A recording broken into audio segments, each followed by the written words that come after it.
ఆకాశవాణి వార్తలు చదువుతోంది ఎంట్రపాటి మాధవీలత. కొత్త వ్యవసాయ చట్టాలపై ప్రతిష్టంభనను తొలగించడానికి 6వ దఫా చర్చలు జరిపేందుకు రైతు సంఘాల నాయకులు బుధవారం నాడు ప్రభుత్వ ప్రతినిధులను కలుసుకుంటారు.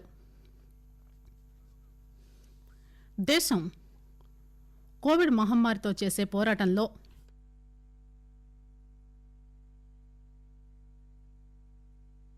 రికవరీ రేటు 94.37% మెరుగుపడి మరొక మైలురాయిని దాటింది.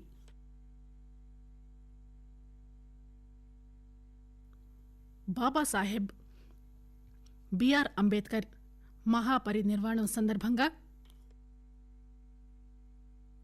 రాష్టపతి, ఉపరాష్టపతి, ప్రధానమంత్రి ఆయనకు ఘనంగా నివాళులర్పించారు.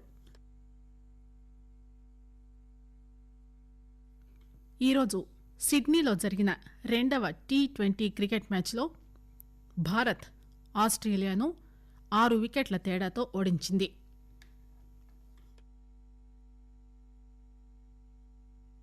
కొత్త వ్యవసాయ చట్టాలపై ప్రతిష్టంభనను తొలగించడానికి 6వ దఫా చర్చలు జరిపేందుకు రైతు సంఘాల నాయకులు బుధవారం నాడు ప్రభుత్వ ప్రతినిధులను కలుసుకోనున్నారు. నిన్న వారి మధ్య జరిగిన చర్చలు అసంపూర్తిగా మిగిలాయి.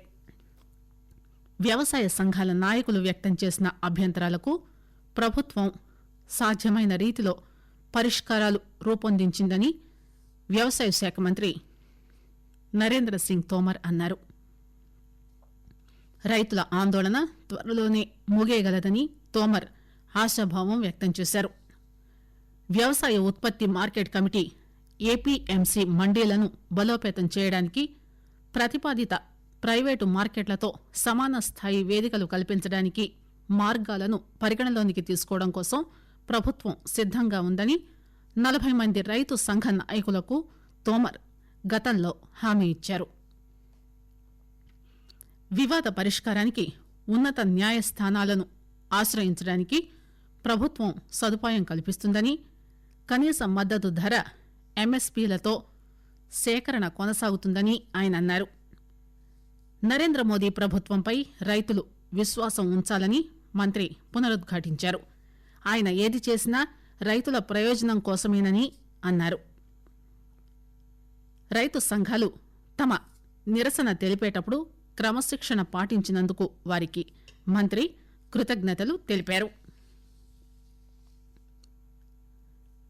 దేశం కోవిడ్ మహమ్మారితో చేసే పోరాటంలో రికవరీ రేటు 94.37% మెరుగుపడి మరొక మైలురాయిని దాటింది. ఈరోజు వరుసగా 9వ రోజు రోజువారీ రికవరీల సంఖ్య కొత్త రోజువారీ కేసులను అధిగమించింది. దేశంలో క్రియాశీల కేసుల సంఖ్య కంటే కోలుకున్న వారి సంఖ్య 22 రెట్లు అధికంగా ఉంది. ఇప్పటివరకు కోలుకున్న వారి సంఖ్య 91 లక్షల మందికి పైగా ఉంది. రోజువారీ పాజిటివ్ కేసులు ఇప్పుడు దాదాపు నెల రోజుల్లో 50,000 కంటే తక్కువగా నమోదయ్యాయి. గడిచిన 24 గంటల్లో దాదాపు 36,000 కొత్త కేసులు నమోదయ్యాయి. అదే సమయంలో దాదాపు 42,000 మంది కోలుకున్నారు. గడిచిన 24 గంటల్లో 482 మంది మరణించినట్టు, ఇది 1.45% ఉన్నట్టు ఆరోగ్య మంత్రిత్వ శాఖ తెలియజేసింది. ఆకాశవాణి వార్తలు వింటున్నారు. కరోనాపై విజయానికి ప్రజల భాగస్వామ్యం కీలకం. రండి, ప్రధానమంత్రి పిలుపునిచ్చిన జన్ ఆందోళన్ ప్రజా ఉద్యమంలో పాలు పంచుకోండి.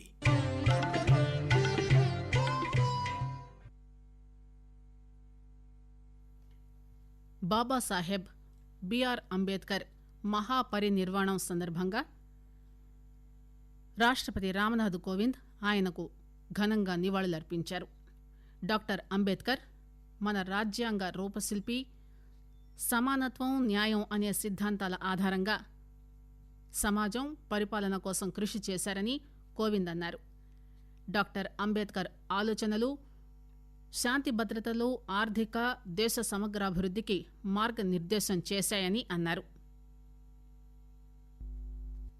డాక్టర్ అంబేద్కర్ సూచించిన రాజ్యాంగబద్ద మార్గాలను అనుసరించి ఆర్థిక, సామాజిక న్యాయం, సమానత్వం, సోదరభావం వంటి ఆదర్శాలను ఆచరించాలని ప్రతి పౌరుడు ప్రతిజ్ఞ బూనాలని రాష్ట్రపతి కోరారు.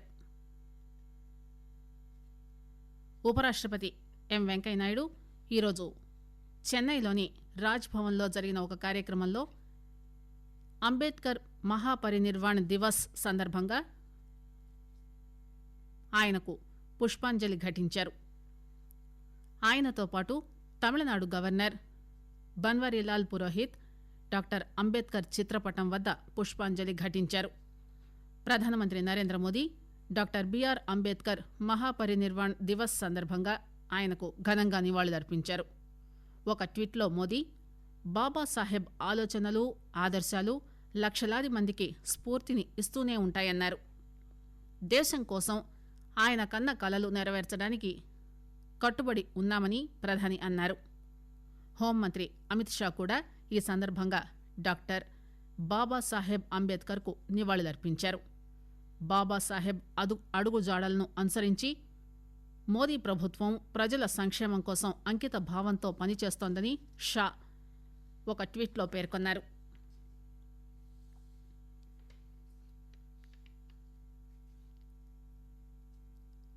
ఈరోజు సిడ్నీలో జరిగిన రెండవ T20 క్రికెట్ మ్యాచ్లో భారత్ ఆస్ట్రేలియాను 6 వికెట్ల తేడాతో ఓడించింది.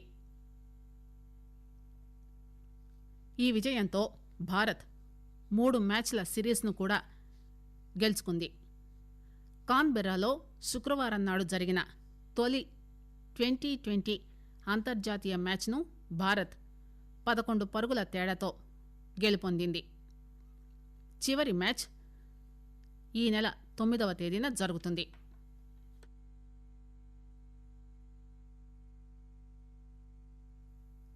ప్రధానమంత్రి నరేంద్ర మోదీ ఈ నెల 10వ తేదీన న్యూఢిల్లీలో కొత్త పార్లమెంటు భవనానికి శంకుస్థాపన చేస్తారు.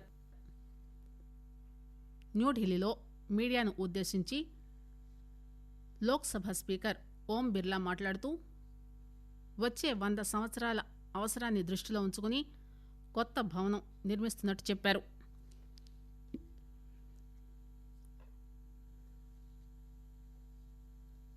$971 కోట్ల రూపాయల ఖర్చుతో ఈ కొత్త పార్లమెంటు భవనాన్ని నిర్మిస్తున్నట్టు, ప్రస్తుతం ఉన్న పార్లమెంట్ భవనం కంటే ఎక్కువ గదులు, రాజకీయ పార్టీల కార్యాలయాలు ఇందులో ఉంటాయని ఆయన చెప్పారు.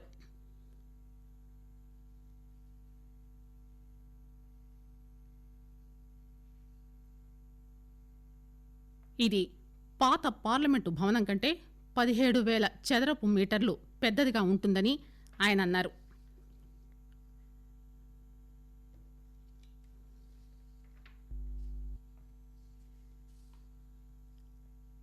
వార్తలు ముగించే ముందు విశేషాలు మరోసారి. కొత్త వ్యవసాయ చట్టాలపై ప్రతిష్టంభనను తొలగించడానికి 6వ దఫా చర్చలు జరిపేందుకు రైతు సంఘాల నాయకులు బుధవారం నాడు ప్రభుత్వ ప్రతినిధులను కలుసుకుంటారు. దేశం కోవిడ్ మహమ్మారితో చేసే పోరాటంలో రికవరీ రేటు 94.37% మెరుగుపడి మరొక మైలురాయిని దాటింది. బాబాసాహెబ్ బిఆర్ అంబేద్కర్ మహాపరినిర్వాణం సందర్భంగా రాష్ట్రపతి, ఉపరాష్ట్రపతి, ప్రధానమంత్రి ఆయనకు ఘనంగా నివాళులర్పించారు. ఈరోజు సిడ్నీలో జరిగిన రెండవ T20 క్రికెట్ మ్యాచ్లో భారత్ ఆస్ట్రేలియాను 6 వికెట్ల తేడాతో ఓడించింది. ప్రధాని నరేంద్ర మోదీ ఈ నెల 10న న్యూఢిల్లీలో కొత్త పార్లమెంటు భవనానికి శంకుస్థాపన చేస్తారు. ఆకాశవాణి వార్తలు సమాప్తం. పార్లమెంటు భవనానికి శంకుస్థాపన చేస్తారు.